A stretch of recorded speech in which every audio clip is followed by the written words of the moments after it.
Paul Heyman is in the hospital right now with 3 broken ribs, a fractured jaw, and a concussion so severe that doctors are monitoring him for brain bleeding.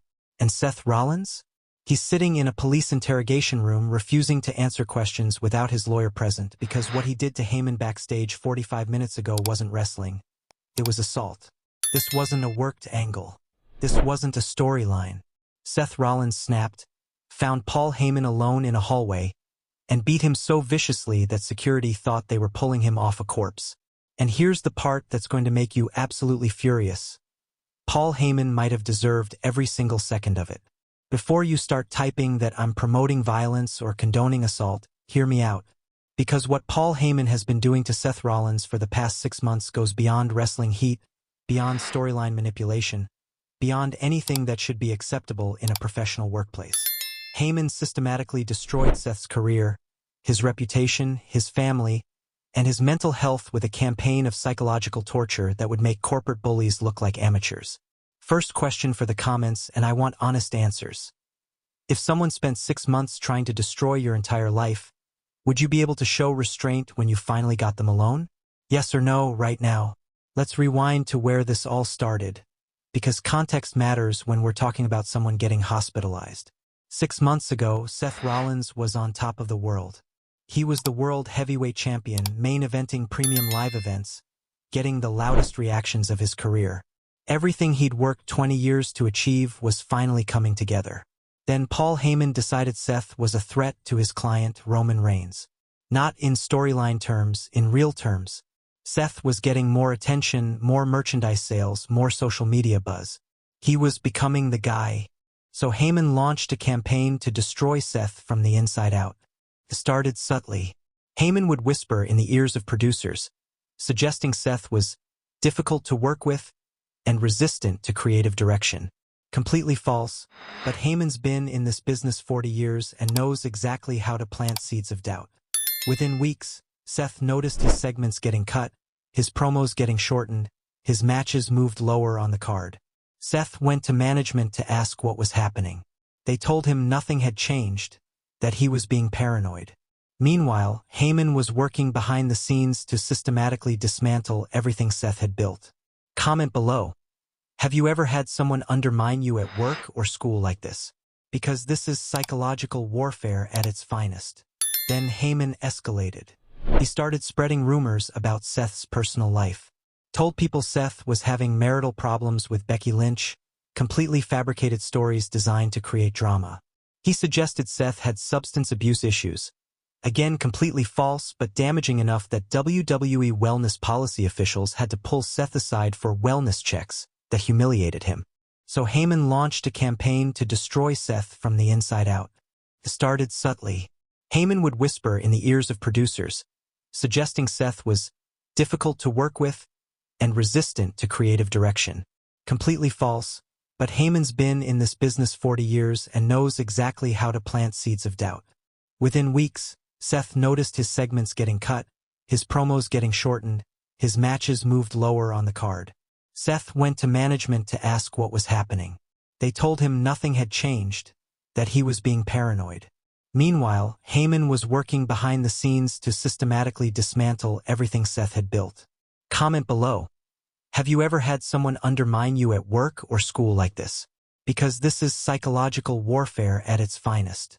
Then Heyman escalated. He started spreading rumors about Seth's personal life. Told people Seth was having marital problems with Becky Lynch, completely fabricated stories designed to create drama. He suggested Seth had substance abuse issues. Again, completely false, but damaging enough that WWE wellness policy officials had to pull Seth aside for wellness checks that humiliated him. Every time Seth tried to fight back, Heyman had plausible deniability. He never said anything on camera, never left evidence. Just whispered poison in the right ears and watched Seth's world crumble. 3 months ago, Seth lost the World Heavyweight Championship in controversial fashion. The finish was changed last minute, something that never happens unless someone high up pushes for it. Seth found out later that Heyman had convinced management that Seth wasn't ready to carry the title through WrestleMania season, and that Roman needed to reclaim his spot at the top. Seth was devastated. He'd done everything right, followed every directive, put everyone over when asked, and still got screwed because Paul Heyman decided he was a threat. But Heyman still wasn't done. That's when things got truly evil. Heyman started targeting Seth's family. He began making subtle comments on camera about Becky Lynch, implications about her ability as a mother while maintaining her wrestling career. He'd phrase things carefully, always staying just barely within the lines, but everyone knew what he was doing. He was trying to hurt Seth by attacking the people he loved most. Becky wanted to confront Heyman herself, but Seth begged her not to. He knew that's exactly what Heyman wanted: more drama, more chaos that he could manipulate. So Seth absorbed it, took the hits, tried to handle things professionally. Question: at what point does someone's psychological torture justify a physical response? Where's the line? Drop your thoughts. 2 months ago, Seth's daughter was at a WWE event with Becky. She's 4 years old. Paul Heyman, knowing the cameras were nearby, approached them in catering and made a comment loud enough for others to hear about how some children are destined to live in their parents' shadows their entire lives. He said that to a 4-year-old. Used a child as a weapon to hurt Seth. That's when something broke inside the architect. Seth went to Triple H and demanded Heyman be punished. Triple H sympathized but said his hands were tied because Heyman technically hadn't violated any policies. Everything he'd done was plausibly deniable, carefully calculated to cause maximum damage while leaving minimal evidence. That meeting was 3 weeks ago. Seth walked out of Triple H's office knowing that the company wasn't going to protect him, that he was on his own against one of the most manipulative minds in wrestling history. So Seth started planning his revenge.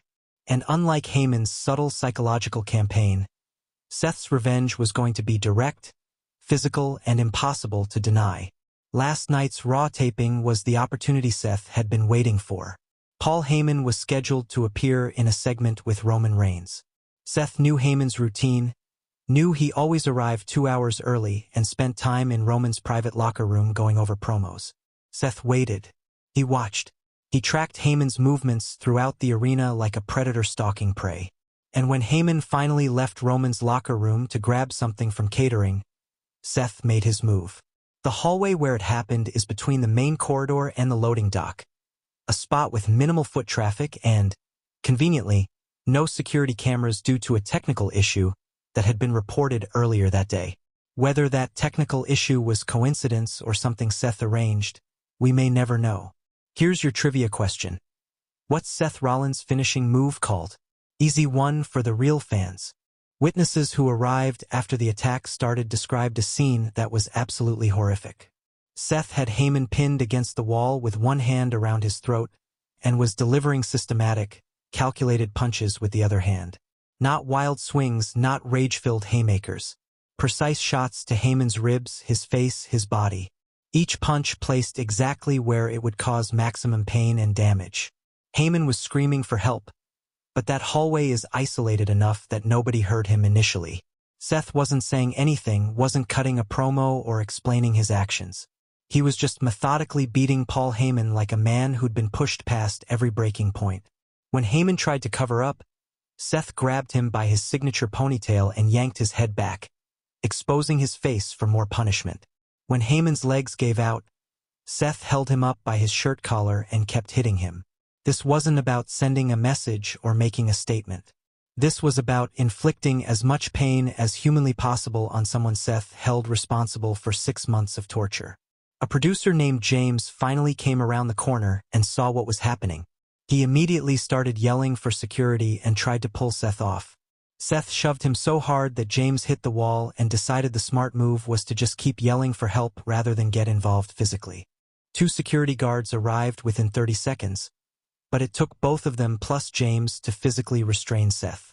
And even then, Seth was still trying to get at Heyman, screaming things that probably can't be repeated on this channel but basically amounted to 6 months of frustration and rage pouring out in one sustained explosion. Comment your reaction.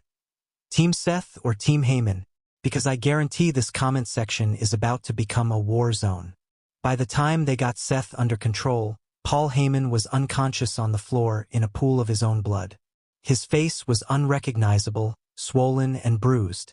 His ribs were clearly damaged from the body shots. He wasn't moving, wasn't responding, and for a terrifying moment everyone thought Seth might have actually killed him. Medical staff rushed to the scene. They stabilized Heyman enough to transport him, but it was clear this was serious. Ambulance was called immediately, and Heyman was rushed to the nearest hospital with a police escort because at this point, this was a criminal matter, not a wrestling incident. Seth didn't resist when security detained him. He didn't try to run or make excuses. He just stood there, breathing hard, knuckles bleeding, and said loud enough for everyone to hear.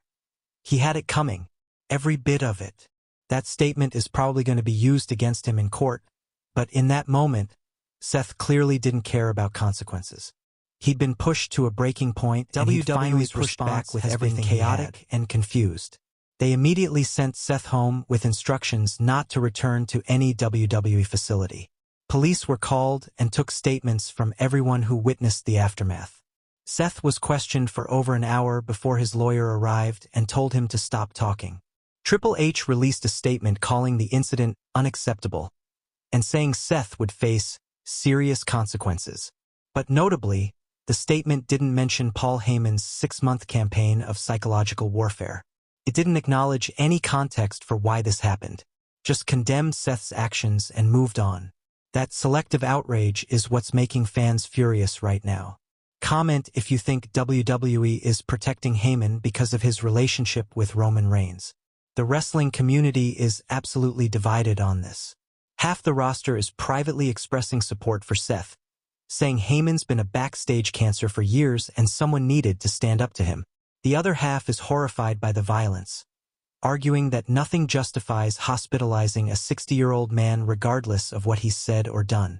Kevin Owens posted on social media, "Sometimes words hurt worse than fists, and sometimes fists are the only language certain people understand." Not exactly a condemnation of Seth's actions. Becky Lynch hasn't posted anything, but sources close to the couple say she's standing by Seth completely. She reportedly told friends that she wished she'd been the one who got to Heyman first. Roman Reigns, interestingly, has been silent. Should Seth Rollins be fired for this? No social media posts, no public statements. Let me know. People close to him say he's conflicted because while Heyman is his advocate and charges for assault and battery, also knows Heyman's which could result in Seth facing jail time. Entirely surprised but if he does that, Seth's lawyers will absolutely bring up Heyman's 6-month harassment campaign, his comments about Seth's daughter, everything. It'll all come out in court, and Heyman's reputation will be destroyed even if he wins the case. Some people are speculating Heyman won't press charges specifically because he doesn't want his tactics exposed in legal proceedings. Better to take the beating and maintain his power behind the scenes than have everything dragged into public record. Seth is looking at possible termination from WWE. The company has a zero-tolerance policy for violence against non-wrestlers, and even with context, what Seth did crossed every line. His contract could be voided, his legacy tarnished, his career potentially over.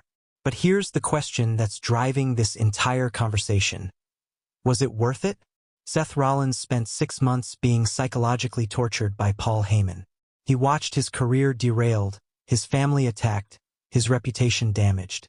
He went through proper channels and got no help. From Seth's perspective, he played by the rules, probably absolutely worth it. So he stopped playing by the rules. Express 6 months he took matters into his own hands and delivered justice the only way that seemed to work in a system. He showed Heyman that actions have consequences, even for people who think they're untouchable.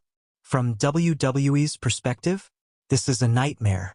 They have to punish Seth severely to maintain any semblance of workplace safety standards.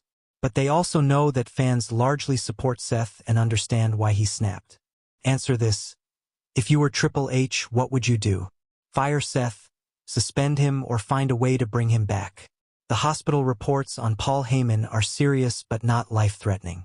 3 broken ribs will heal in 6 to 8 weeks. The fractured jaw requires surgery and wiring shut, so Heyman won't be able to talk for at least a month, which is almost poetic given how much damage his words have caused.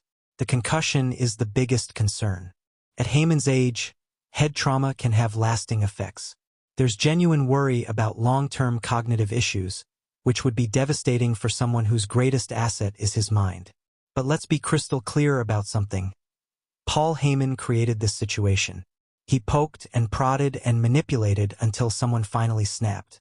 He weaponized words and psychology to destroy Seth Rollins systematically over 6 months. And when Seth responded with fists instead of words, suddenly everyone acts shocked.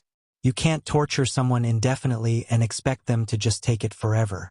Eventually, people break. Eventually, they fight back. And when they do, you don't get to play the victim. The next few weeks are going to determine the futures of both men. Seth gets suspended for a significant period, maybe 6 months to a year. From the industry. Heyman could press charges because he doesn't want career exposing his tactics. Or WWE could use this as an opportunity to address and this becomes the hottest culture that allowed the situation to escalate legitimate heat with each other. But that's the optimistic wrestling fan in me hoping this can be turned into something productive. The realist knows this might just end with careers destroyed and lives permanently altered because WWE's system protects manipulators over fighters. Final question, the big one. Do you respect Seth Rollins more or less after this? Drop your honest answer below. Seth Rollins got his revenge on Paul Heyman.